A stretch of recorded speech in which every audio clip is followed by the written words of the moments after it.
Hello Edutechers and welcome to week 3. This week I'm going to talk about social presence online.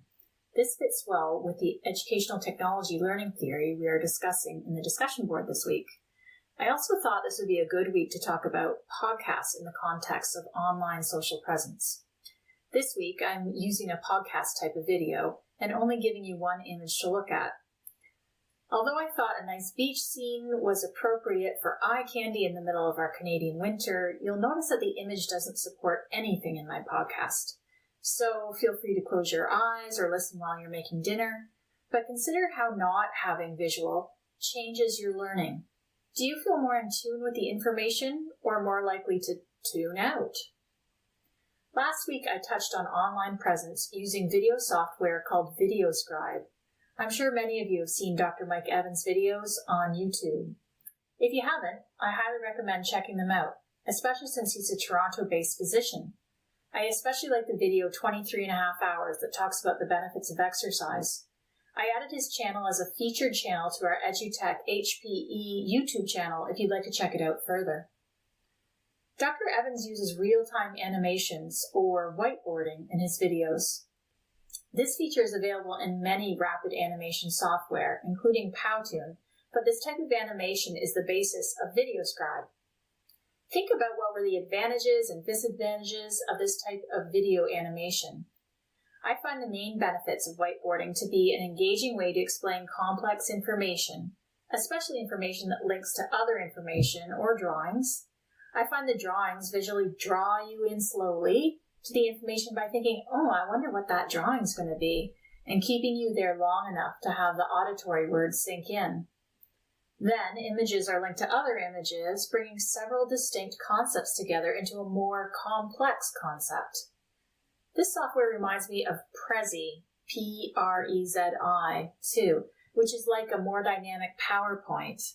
I find this type of animation also allows you to be more creative and nonlinear, but you do have to be mindful of visual overstimulation and digital motion sickness. VideoScribe gives you a free 7-day trial and has a wide variety of free pictures and music, as well as the option to import your own. Like Powtoon, however, there is a steep learning curve, which takes much more time than straight-up video. Although you can create audio soundtrack directly within VideoScribe, I used Audacity to create the soundtrack and import it to VideoScribe as an MP3. I'm using Audacity here as well. Audacity is free and very popular. I found using Audacity gave me a much better sound quality than the out-of-the-box audio recording I use with Powtoon, and much more flexibility in editing. I've added a short video on editing with Audacity to our YouTube channel here. Audacity is a great tool to use for building a podcast as well.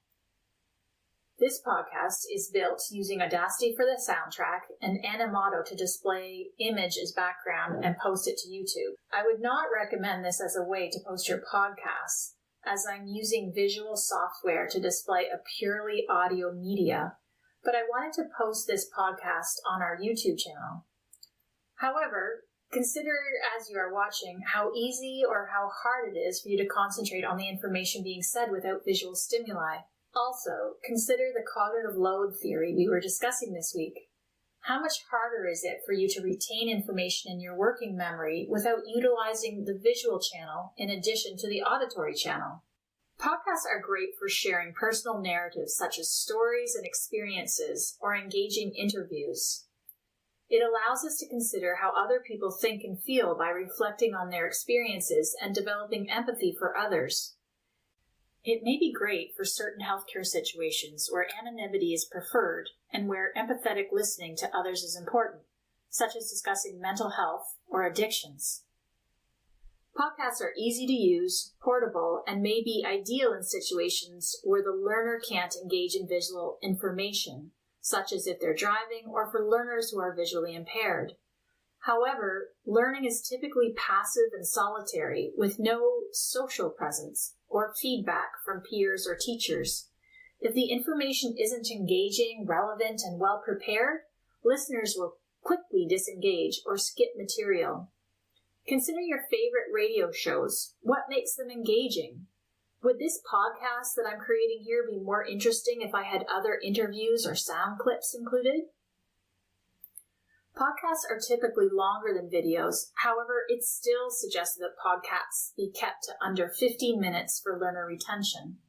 Podcasts, like videos, should always be used as supplemental or complementary learning, not as the primary learning source, since they lack interactivity with the material and with others. Podcasts should be linked to further reflection, discussion, and practical application to further learning, all higher level type learning that typically requires social interaction with peers or teachers.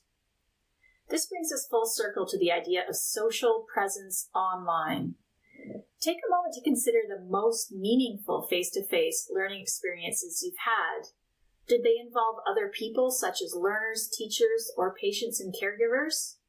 Although research would suggest that learning basic, factual type information such as lists or formulas may be better learned as an individual, in most other higher level learning such as understanding, applying, and analyzing, two heads really are better than one.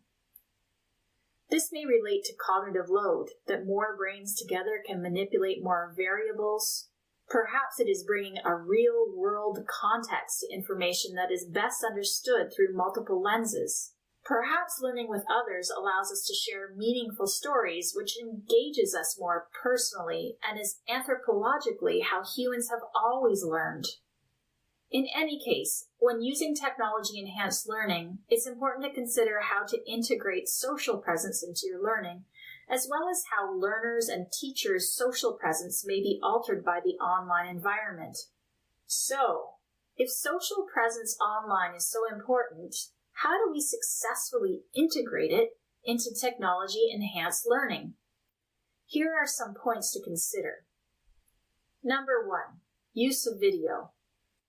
Using video may help retain some of the non-verbal social cues that are so important in social presence. We will be exploring synchronous online tools later in the class. This type of technology allows real-time interaction across different locations. If real-time interaction isn't an option, asynchronous video may also be an option.